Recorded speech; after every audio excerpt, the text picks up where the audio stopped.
আপনি যদি এখন মেসি আর কি কি যেন আছে অত নাম জানি না, ইন্ডিয়ার কয়েকটা নায়কের নাম জানি, শাহরুখ খান, সালমান খান, ফারদিন খান, এই খানকে যদি আনুগত্য করেন কিয়ামতের মাঠে শাহরুখ খান দাড়ি চাচা তার পেছনে উঠবেন, সেই দিন অ্যাক্টিং করিয়েন, দেবদাসের মতো পাগল হয়ে পড়ে থাকবেন।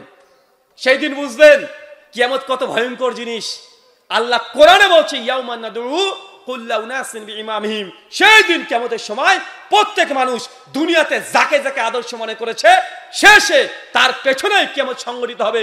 নামাজ পরিত্যাগ করেছেন, আল্লাহ নবী বলছেন ওর হাসর হবে ফেরাউনের সঙ্গে। এই হাদিস বারবার শুনেছেন, কতবার শুনেছেন, আরবিতে শুনেছেন, উর্দু, ইংলিশ, বাংলা বক্তারা কত কোয়ালিটি করে বলেছে, সুর দিয়ে বলেছে, নর্মাল ভাষায় বলেছে, পৃষ্ঠা নাম্বার দিয়ে বলেছে, হাদিস নাম্বার দিয়ে বলেছে, লাইন নাম্বার দিয়ে বলেছে, কত কিভাবে বললো।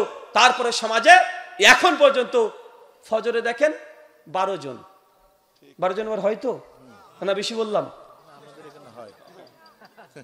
12 জন, 14 জন, 20 জন বা এরকম আছে না নাই? কথা বলেন। আপনি জানেন না শরীয়তের আমল, আমি বিশ্বাস করি না। অনেক ক্ষেত্রে আপনি আমার চাইতে বেশি জানেন। আপনি জানেন যে আপনার বাপ যদি মারা যায় ওই সম্পত্তির মালিক যেমন আপনি, আপনার বোন ও একটা অংশ পাবে। আপনি যদি না দেন আমি কি করতে পারি? আপনি জানেন যদি বোনের সম্পত্তি যদি আপনি গিলে খেয়ে নেন তাহলে কিয়ামতের মাঠে জমি আল্লাহ 7 ভাগে ভাগ করে দে, মানে এই 1 কাঠা জমি যদি আপনি মেরে খেয়ে নিয়েছেন এরকম 7 দফা মানে 7 কাঠা জমি আপনার কাঁধে করে চাপিয়ে দিবে, আর গোটা কিয়ামতের মাঠ আল্লাহ আপনাকে ঘুরিয়ে নিয়ে বেড়াবে। আপনি জানেন, তারপরে যদি আপনি যদি এই কাজ করেন আমি কি করতে পারি? জানা পরে মানবেন না, কিচ্ছু করার নেই। আল্লাহ কোরআনে বলছেন ফাযাক্কির ইন্নামা আনতা মুযাক্কির লাস্তা আলাইহিম বিমুসাইতির। হে নবী, আপনার কাজ শুধুমাত্র সত্য কথাগুলো মানুষের কাছে প্রচার করে দেওয়া, জোর করে আপনি যে মানাবেন এই দায়িত্ব আমি আপনাকে দিই নাই। সূরা গাশিয়া সূরা 88 আয়াত নাম্বার 20 এবং 21। তার মানে বুঝতে পারছেন, আমরা বলতে পারি, আমরা আদেশ করতে পারি, আপনাকে আমি জোর করতে পারি না। আপনি মানলে মানবেন, না মানলে না মানবেন। ডাক্তার মশাই আছেন, ওনার কাছে যদি পেশেন্ট আসে উনি কি করবেন? উনি প্রেসক্রিপশন লিখে দিবেন, প্রেসক্রাইব করবেন, বলবে আপনি ওষুধ খান ভালো হবেন। এখন আপনি যদি প্রেসক্রাইব নিয়ে যদি পকেটে পুরো বসে থাকেন, ওষুধ যদি না খান, ডাক্তার কিছু করার আছে? কথা বলেন, কিচ্ছু করার নেই। ওষুধ খাবেন, ভালো হবেন, খাবেন না যেমন আছেন তেমন থাকবেন। আল্লাহ সুবহানাহু ওয়া তাআলা তুমি বোঝার তৌফিক দান করো, সকলে পড়ি আমিন। সম্মানিত সুধী, আপনাকে যে কথা বলছিলাম সহিহ বুখারী 2731 নম্বর হাদিস, ভালোবাসা কাকে বলে এটা দেখে নেন। আল্লাহর নবী হুদাইবিয়ার সন্ধির কথা মনে আছে? 6 বছর আল্লাহর নবীকে, সাহাবীদেরকে কাফের কুরাইশরা নবীকে মসজিদুল হারাম মানে কাবা শরীফে যেতে দেয়নি। ক বছর? 6 বছর যেতে দেয়নি। আল্লাহ নবী বলছে সব সময় মসজিদুল হারাম কাবা তোমার মনটা পড়ে থাকতো। আপনার বাড়ির পাশে মসজিদ আছে, প্রতিদিন বলছে হাইয়া আলাস সালাহ, বাংলা মানে নামাজের জন্য এসো, হাইয়া আলাল ফালাহ সফলতার জন্য এসো, নামাজ পড়তে আসো মসজিদে, তুমি সফল হয়ে যাবে। আপনি কি ভাবছেন? জি না, দোকানটাকে বন্ধ রাখবো, বেচাকেনা কমে যাবে, লস লেগে যাবে। আল্লাহর দাবি হাইয়া আলাস সালাহ, নামাজ আয়, হাইয়া আলাল ফালাহ, তুই সফল হয়ে যাবি। আমরা করছি, কথা বলেন। অমুসলিমরা আল্লাহ নবীকে মানছেন সেটা ভিন্ন বিষয়। আপনি কতটুকু মানছেন? আপনি কতটুকু মানছেন? নবীর কোন আদর্শকে গ্রহণ করেছেন? নামাজটাও এখন পর্যন্ত পাবন্দি সহকারে আমরা পড়তে পারছি না। হজ বাদ দেন, হজ কয়জন করে? যাকাত ভুল করেও দিই না। কেউ যদি এসে বলে যে ভাই তুই যাকাত দিচ্ছিস না কেন, ও রেগে যায়, এই আমার যাকাত ফরজ হয়েছে নাকি? বা আছে না? কথা বলেন। একটু কাউকে যদি ভাই এত টাকা রোজগার করছে একটু যাকাতটা দিচ্ছিস না, ও রেগে যাবে, আমার উপরে যাকাত ফরজ হয়েছে নাকি? ভাই মানুষের মধ্যে এমন আছে না নাই? আছে। একজন ব্যক্তি হজ যদি হজের দাওয়াত দেন, বলে আমার উপরে হজ ফরজ হয়নি, দেখো হজের ফরজ 10 বছর আগে হয়ে গেছে, ভাই এমন আছে না নাই? আছে। আল্লাহর নবীকে 6 বছর মসজিদুল হারামে ঢুকতে দেয় নাই। মন সব সময় ছটপট করে কাবা শরীফের সামনে গিয়ে সালাত আদায় করবে, হজ করবে, উমরা করবে। 6 বছর পর আল্লাহর নবীকে আল্লাহ সাল্লাল্লাহু আলাইহি ওয়াসাল্লাম স্বপ্ন দেখাচ্ছেন। দেখছেন যে সাহাবীদেরকে নিয়ে আল্লাহর নবী উমরা করছেন, কাবা তাওয়াফ করছেন। নবী ঘুম থেকে খুশি মনে উঠে সাহাবীদেরকে ডেকে বলছে, আবু বকর, ওমর, ওসমান সবাইকে, যে শোনো আজকে আমি স্বপ্ন দেখছি যে আমি উমরা করছি, আল্লাহর ঘর কাবা শরীফের চতুর্দিক আমি তাওয়াফ করছি, তোমরা সঙ্গে আছো, তোমাদের মতামত কি? আবু বকর, ওমর বলছে, আল্লাহর নবী যে স্বপ্ন দেখেছেন ওটা বাস্তবে করতে হবে, কোনো কথা নাই। যাব আমরা। 6 বছর আমাকে কাবা থেকে বের করে দিয়েছে কাফেররা, কুরাইশরা বের করে দিয়েছে যে কোনো মূল্যে। এখন আমরা কাবাতে যাব উমরা করতে। যেই কথা আল্লাহ নবীর সঙ্গে সঙ্গে 6 হিজরি 1 জিলকদ 1400 সাহাবী একসঙ্গে একত্রিত করেছেন, করে আল্লাহ নবীর সঙ্গে সঙ্গে ঘোষণা দিয়ে দিলেন যে এবছর আমরা কাবাতে ঢুকবো, মক্কায় ঢুকবো। ওই যে হিজরত করে চলে এসেছে, নিজের দেশ হিজরত করে চলে এসেছে, এই যে কত যে কষ্ট আপনি বুঝতে পারবেন তখন। বা ডাক্তার জাকির নায়েক ভারত থেকে চলে গেছেন না মালয়েশিয়ায়, গিয়েছেন না ভাইজান? আমি স্যারকে জিজ্ঞাসা করেছিলাম, এবছর সাক্ষাৎ হয়েছিল মালয়েশিয়াতে তার সঙ্গে আমার। আর জিজ্ঞেস করেছিলাম, স্যার আমিও ইন্ডিয়ান, তাকে বলেছিলাম যে স্যার ভারতের জন্য, ইন্ডিয়ার জন্য আপনার মন খারাপ করে? উনি সঙ্গে সঙ্গে বলছেন, চোখে ঝলমলো পানির ছটা দেখতে পাচ্ছি। আচ্ছা কি বলেন? মানে উনি ওনার সঙ্গে উর্দুতে কথা বলছিলাম, আচ্ছা কি বলেন, ইন্ডিয়াতে আমার মন ছটফট করবে না? করে। আমি মিস করি ইন্ডিয়াকে অনেক। কেন জানেন? কারণ ইন্ডিয়াতে যখন আলোচনা করি সেই সময়তে মানুষ যদি হয় 10 লাখ, তার মানে 4 লাখ থেকে অমুসলিম, 6 লাখ থেকে মুসলিম। আমার কাজ অমুসলিমকে দাওয়াত দেওয়া, আমি খুব মিস করি। আমি দীর্ঘ 10 বছর ধরে ইন্ডিয়াতে যত অমুসলিমকে দাওয়াত দিয়েছি, এত অমুসলিম একসঙ্গে আজ পর্যন্ত পৃথিবীর কোনো দেশে পাই নাই। আল্লাহ নবী বলছেন যে মক্কাতে ওই মসজিদে হারামের সামনে সালাত আদায় করার জন্য মন ছটফট করে। সাহাবীরা একত্রিত 1400 সাহাবী একসঙ্গে নবীর সঙ্গে চলতে শুরু করে দিয়েছে। আর যখন কাফেররা খোঁজ পেয়ে গেছে যে আল্লাহ নবী মক্কাতে আসছে, আর কাফেররা দেখবে সবসময় ভয়ে থাকে না ভাইজান? যারা বদ তারা ভয়ে থাকে না, ভয়ে আছে। ওরা ভাবছে মক্কা দখল হয়ে গেল, মনে হয় এবার মনে হয় মক্কা দখল হয়ে গেল। 1400 সাহাবী নিয়ে চলে আসছে। আর সেই সময় খালিদ বিন ওয়ালিদ মুসলিম হন নাই। খালিদ বিন ওয়ালিদকে সঙ্গে সঙ্গে কুরাইশের নেতারা পাঠিয়ে দিল, যাও তুই 200 উট নিয়ে, মুসলিমরা আসছে মাঝখানে, তাদেরকে আক্রমণ করবে।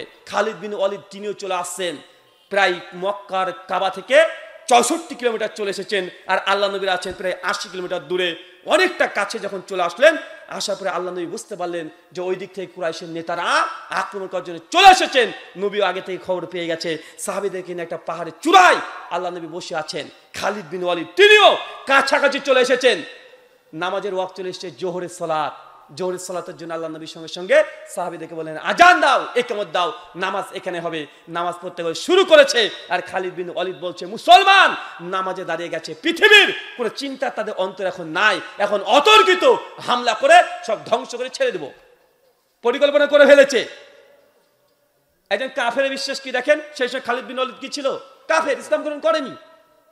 হুদায়বিয়ার সন্ধির সময় সে কাফের ছিল। সে বলছে মুসলমান নামাজ পড়ছে, সে দুনিয়ার কোনো কথা চিন্তা করবে না, অতর্কিত হামলা করে দিব, হত্যা করে শেষ করে দিব। আমরা মুসলমান কিভাবে নামাজ পড়ি? আল্লাহু আকবার, ঘড়িতে টাইম দেখছি, আছে না নাই কথা বলেন? আল্লাহু আকবার বলে নামাজ পড়ছি। ইমাম সাহেব দেখাচ্ছে ফজরের সময়তে সূরাতুল ফাতিহার পরে নিয়াত করছে সূরা রহমান গোটাটা পড়বে, পড়তেই আছে। মুসল্লি ভাবছে কি এবার এত লম্বা কেন রে ভাই, ওর ভিতরটা জ্বলে যাচ্ছে, এত লম্বা কেন? ইমাম সাহেব রুকুতে চলে গেছে, সিজদাতে চলে গেছে। সিজদা থেকে একটু বেশিক্ষণ যদি ইমাম সাহেব যদি থাকে, পিছনে মুসল্লি করছে ভাই, আছে না নাই কথা বলেন? কাফেররা মনে করছে মুসলমানের সিজদায় আছে মানে দুনিয়া ভুলে গেছে, অতর্কিত হামলা করে শেষ করে দিবে। যখন এরকম পরিকল্পনা, আল্লাহ সুবহানাহু ওয়া তাআলা নবীর কাছে সঙ্গে সঙ্গে কোরআনের আয়াত অবতীর্ণ করে দিয়েছেন। কারণ দেখছে এই সময় আয়াত অবতীর্ণ করার জরুরত আছে। সূরা নিসার 103 নম্বর আয়াত অবতীর্ণ করে দিলেন, যুদ্ধক্ষেত্রে কিভাবে নামাজ পড়বে। সুনান আবু দাউদ 3114 নম্বর হাদিস, কিতাব জিহাদে আল্লাহ সুবহানাহু ওয়া তাআলা নবীকে জানিয়ে দিলেন, যখন তোমরা সালাত আদায় করবে, কিছু সংখ্যক মুসলমান নামাজে দাঁড়াবে, আর কিছু সংখ্যক মানুষ মুসলিম তারা চতুর্দিকে ঘিরে থাকবে। কথা বুঝতে পারলেন? আয়াত অবতীর্ণ হয়ে গেল। খালিদ বিন ওয়ালিদের যে পরিকল্পনা প্রথমেই নচ্ছদ করে ছেড়ে দিয়েছে। কাফেররা আবার দূত পাঠায় নবীর কাছে, আল্লাহ নবীর কাছে দূত পাঠিয়েছে। যখন দূত পাঠিয়েছে, এসে বলছেন যে আপনারা কি করতে যাচ্ছেন? আল্লাহ নবী বলছে, শোনো, আমরা যুদ্ধ চাই না, আমরা যুদ্ধ করতে যাচ্ছি না, আমরা যাচ্ছি শুধুমাত্র উমরা করতে। ভালোভাবে আজকে উমরা করতে দাও। আর যদি তোমরা যুদ্ধ করতে চাও, জিহাদ করতে চাও, আমি মুহাম্মদ রাসূলুল্লাহ সাল্লাল্লাহু আলাইহি সাল্লাম যতক্ষণ প্রাণ আছে তোমাদের সঙ্গে যুদ্ধে আমি অবনত হব। কোনটা চাও? তোমাদের বাদশাকে গিয়ে বলে আসো। সঙ্গে সঙ্গে চলে গেছে বাদশার কাছে। যে তারা এই কথা বলেছে, যদি যুদ্ধ চান যুদ্ধ করবে, আর যদি না চান শুধু উমরা করতে দেন, উমরা করে চলে যাবে, হজ করে চলে যাবে। কাফেররা তখন আবার পাঠিয়ে আল্লাহ নবীকে সে গরম ভাষায় কথা বলছে যে আপনি কি বলেছেন। নবী আবার সেম একই কথা রিপিট করার পরেই ওই কাফের তখন বলছে জাস্ট পরীক্ষা করার জন্য, কাদেরকে জানে, সাহাবীকে পরীক্ষা করার জন্য, ইয়া মুহাম্মদ, তোমার সঙ্গে যে সঙ্গপাঙ্গকে দেখছি যুদ্ধরত অবস্থায় তোমাকে ফেলেছে একদম পালিয়ে যাবে। আর আবু বকর রাদিয়াল্লাহু আনহু রেগে গিয়ে সঙ্গে সঙ্গে তাকে বলছে, তুই কি বললি, আমরা ফেলে পালিয়ে যাব? হাত থেকে নামিয়ে যায়, খবরদার নবীর দাড়িতে তুই হাত দিবি না, হাত নামিয়ে কথা বল।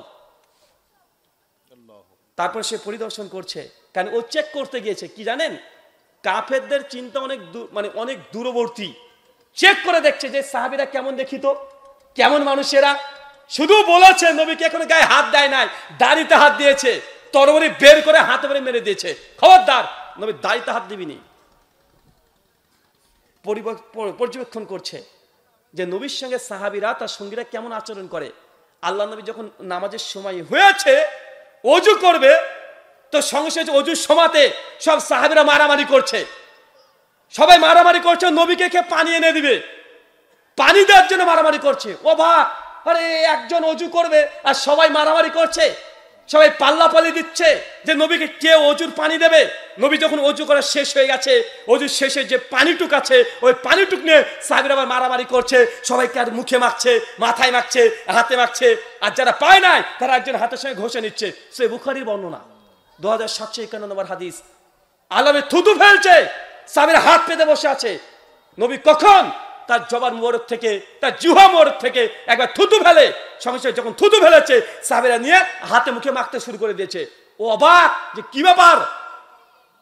চেক করেছিল যে ইয়া মুহাম্মদ, তোমার এই সঙ্গপাঙ্গকে দেখছি এ পালিয়ে যাবে, তুমি যুদ্ধ করবে আমাদের সঙ্গে, পালিয়ে যাবে মাঝখান থেকে। তারা এই সিন দেখে, দৃশ্য দেখে ওই ব্যক্তি ছুটে চলে গেছে, যে বাদশাকে গিয়ে বলছে কাফেরদেরকে, শুনেন আমি যা দেখে আসলাম নিজের চোখকে বিশ্বাস করতে পারছি না। আমি রোমান বাদশাদের কাছে দূত হিসেবে গিয়েছিলাম, আমি পৃথিবীর বিভিন্ন রাষ্ট্রদূতের কাছে গিয়েছি, তাদের বাদশাকে তাদের দেখেছি কি করে, কিন্তু মুহাম্মদকে তার অনুসারীরা, তার সাহাবীরা এত ভালোবাসে, আমি জিন্দেগিতে কোনো মানুষকে তো ভালোবাসতে দেখি নাই। খবরদার তাদের সঙ্গে যুদ্ধেতে আপনারা প্রবৃত্ত হবেন না।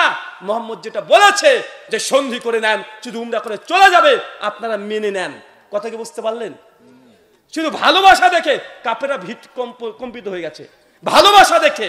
আজকে মুসলমানদের অবস্থা দেখেন, ভালোবাসা আছে? নবীর প্রতি শুধু ভালোবাসা। 12 রবিউল আউয়াল, বছরে একদিন নবীকে ভালোবাসবো, তারপর আর কোনো কিছু নাই। এখনো হাজার হাজার মানুষ আছে দাড়ি চেষে ঘুরে বেড়াচ্ছে, আছে না নাই? কথা বলেন, আছে না নাই? আল্লাহ সুবহানাহু কোরআনুল কারিমে বলছেন, সূরা নূর সূরা নম্বর 63, সূরা নম্বর 24 আয়াত নম্বর 63, আল্লাযীনা ইউখালিফুনা আন আমরি, যারা নবীর আদেশকে লঙ্ঘন করেছে, আন তুসিবাহুম ফিতনা, আমি ওই মানুষগুলোকে ফিতনা দিয়ে জর্জরিত করে দিব। আল্লাহ কোরআনে বলছে যারা নবীর বিরুদ্ধে আচরণ করেছে, নবীকে মানে নাই, নবী বলেছে এই কাজ ও করে নাই, আল্লাহ বলছেন আন তুসিবাহুম ফিতনা, আমি দুনিয়াতে ওই মানুষগুলোকে ফিতনা দিয়ে জর্জরিত করে দেব। মুসলমান এখন জর্জরিত আছে না নাই? এটা আল্লাহর কোরআনের আয়াত। আল্লাযীনা ইউখালিফুনা আন আমরিহি আন তুসিবাহুম ফিতনা, যারা নবীর বিরুদ্ধে আচরণ করবে আমি দুনিয়াতে তাদেরকে ফিতনা দিয়ে জর্জরিত করে দেব। মুসলমান নবীকে শুধু মানি মুখে বলে, কিন্তু আনুগত্য আদর্শতে 5 আনা সে আনুগত্য করে না। দুনিয়াতে আল্লাহ সুবহানাহু ওয়া তাআলা মুসলমানের উপরে ফিতনা দিয়েছে, দুনিয়াবি ফিতনা। আপনি আছেন, দেখেন বাংলাদেশ আছে, পাশে আমার ভারত আছে, ওইদিকে পাকিস্তান, আফগানিস্তান। আজ থেকে 150 বছর আগেকার ইতিহাস দেখেন। একটাই দেশ ছিল না ভাইজান? একটাই দেশ ছিল। মুসলমানরা তখন 800 বছর ভারতবর্ষে রাজত্ব করেছে। কত বছর? 800 বছর মুসলমানদের রাজা ছিল, মুসলমানদের বাদশাহ। আপনাদের চাঁপাইনবাবগঞ্জ, দিনাজপুর, এদিকে সিলেট, সবগুলো মুসলিম বিভিন্ন খলিফা তো নয়, রাজা বাদশাহ, তাদের এইসব জায়গাগুলো দখল করা ছিল সেই সময়।